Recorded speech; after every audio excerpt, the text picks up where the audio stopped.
banget ya ikan tongkol ya. Coba hitung berapa tongkol ada di sini? Ada 1 tongkol, 2 Yang cepet, yang cepet. Jangan Yang cepet. hati-hati. Nah, ini ya, coba bikin asam pade kayak gini. Ya Allah, enaknya. Onde mande, ambo iko sukos. Ini harusnya makan pakai nasi nih. Coba mana nasinya? Nasinya kurang ya.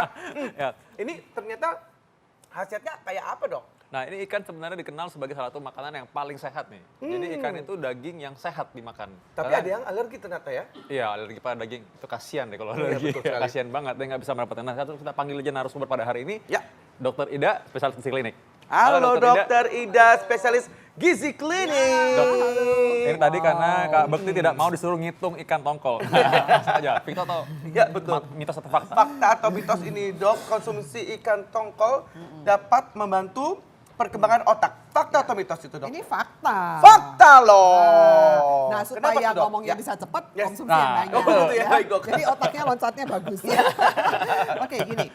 Ikan tongkol ini adalah salah satu yang namanya oily fish. Oily Jadi fish. ikan laut yang banyak mengandung lemak-lemak yang bagus untuk kesehatan. Nah, lemaknya lemak apa aja yang bagus? Ya. Lemaknya namanya omega 3.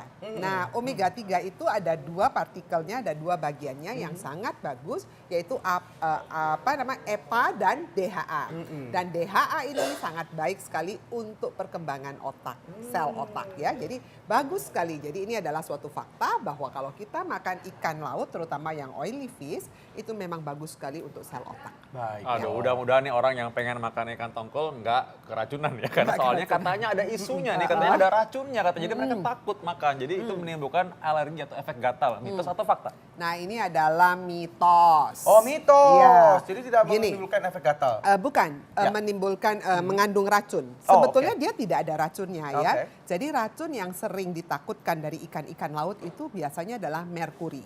Ya, merkuri, kemudian ada PCB, kemudian ada juga ada dioksin ya, seperti racun-racun. Racun itu racun apa sih?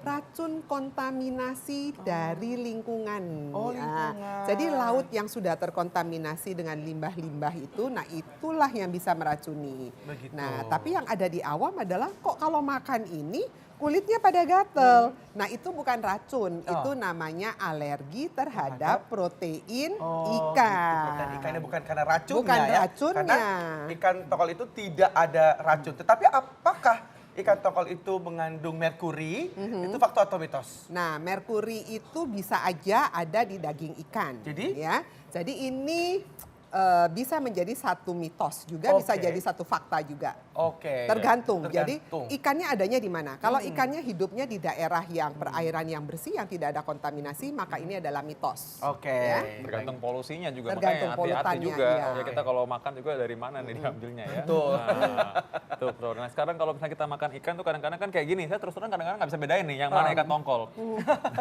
Ya. Nah, katanya kalau makan ikan tongkol ini istri saya baru melahirkan nih. Katanya Ya. jadi dulu dibilang kalau ikan tongkol ini katanya itu menghambat pertumbuhan janin pada ibu hamil. Mitos atau fakta? Ini mitos banget. Oh, mitos ya. Mitos. Jadi ibu hamil boleh nggak makan?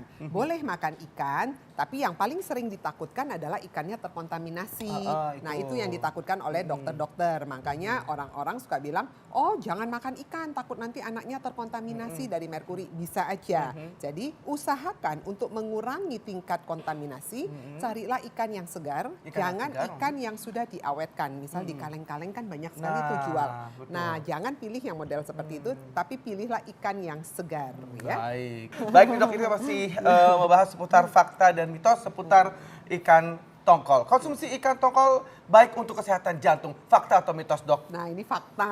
Wih, fakta. Ya, Emang kenapa tuh, fakta. Dok? Gini, tadi saya udah katakan bahwa ikan tongkol ini adalah ikan yang berlemak dan lemaknya itu adalah omega 3. Omega 3, ya. Omega 3 itu partikel yang paling penting adalah EPA dan DHA. Sudah dibuktikan di dunia banyak penelitian yang mengatakan bahwa EPA itu sangat bagus sekali untuk kesehatan jantung, ya.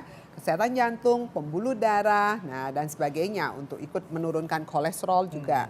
Bagaimana cara kerjanya? Nah, dia mempunyai efek sebagai anti-inflamasi. Anti-inflamasi itu apa sih? anti peradangan, terutama pada pembuluh-pembuluh darah yang ada di tubuh kita. Jadi itu sangat baik sekali untuk kesehatan. Nah, cara mengkonsumsinya gimana tuh? Apakah boleh dibikin kayak asam pade kayak begini? Nah, Dikasih ya. kayak ada santan-santan gini dong? Ya, Gimana ya, tuh, Dok? gini. Sebenarnya kalau mau dimasak seperti ini, monggo saja. Yang penting bumbunya jangan dimakanin semua Oh, dan bumbunya minyak dimakanin yang dipakai semua. jangan banyak. Oh gitu. Nah, Oke. yang kurang bagus adalah minyak goreng yang dipakai untuk menggoreng setengah matang yang tadi itu loh ya. Tapi kalau bumbunya ini bagus karena bumbunya ada kunyitnya, kemudian ada serehnya, ya, ada banyak sekali bumbu dapur yang juga mempunyai efek yang sangat baik untuk kesehatan. Justru bumbunya ini dimanfaatkan supaya nggak banyakan asinnya, kebanyakan garamnya Ya. gitu kan.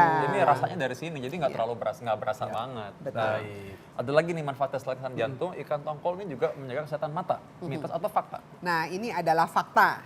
Fakta lagi. Kok bisa ya? Nah, kita tahu ini banyak sekali penelitian yang sudah membuktikan bahwa ikan tongkol ini terutama untuk golongan EPA dan DHA-nya yang tadi saya bilang dia punya efek sebagai antiinflamasi, dia bisa mencegah terjadinya degenerasi retina. Nah, jadi untuk penyakit-penyakit pada orang tua kan sering sekali penglihatannya nanti kurang gitu bagus di luar katarak ya. Jadi dia makula densa degeneration. Nah, dia bisa memperbaiki. Terutama pada orang yang punya penyakit kencing manis. Nah, orang yang punya kencing manis kan dia bisa komplikasinya salah satu adalah retinopati diabetika. Jadi kebutaan yang timbul karena efek kencing manis kan kita suka lihat kenapa Bu matanya nggak kelihatan ternyata efek dari kencing manis gitu. misalnya.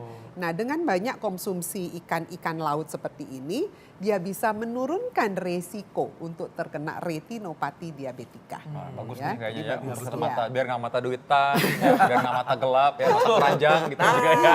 Itu penting banget tuh. Penting sekali ya. Urusan Nah ini ada lagi Dok, ya fakta dan terus yang beredar di seputar ikan tongkol ini. Katanya ikan tongkol ini bisa mencegah resiko penyakit stroke. Iya. Fakta atau mitos Dok? Nah ini adalah fakta. Fakta lagi. Nah, Wuh, bagus kan sekali konsumsi ya. ikan. Iya. Ya, kok bisa pertanyaannya. Nah, tadi saya sudah katakan omega 3 itu sangat bagus karena punya efek anti-inflamasi. Jadi dia akan memperbaiki apa ya elastisitas pembuluh darah juga. Nah, salah satunya yang berkaitan dengan stroke itu ya. Jadi sangat baik sekali untuk Nah, dikonsumsi. kalau digoreng garing gitu Dok?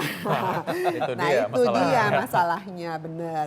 Jadi gini, omega 3 ini Ya. adalah minyak yang terdapat pada daging-daging Ya. ikan laut dalam. Nah, minyak ini bisa ikut larut kalau kita goreng. Oke. Jadi akibatnya minyak yang baik ini malah tercampur di dalam minyak goreng. Kan nggak mungkin kita makanin minyak goreng itu Betul. kan. Jadi akhirnya Nah, harusnya diapain tuh Dok? Jadi paling baik adalah di steam, Di steam. kemudian dikukus, steam, kukus, direbus atau dibikin sup atau dibikin pepes, ya pepes ikan, nah itu boleh.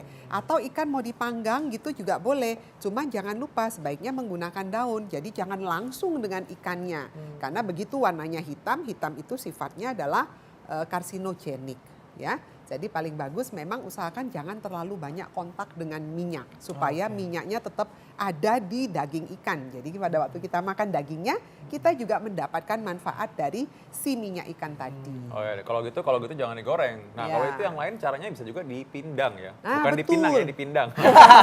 Ya, dipindang. Nah, gimana iya, tuh kalau betul. dipindang, dicuek gitu misalnya. Ah, boleh dipindang, dicuek, dikukus, di steam atau jangan aman ya, dicuekin Dok, ya. ya? Oh, iya, Ah, benar. jangan dicuekin. Kalau ya. dicuek itu diapain sih Dok?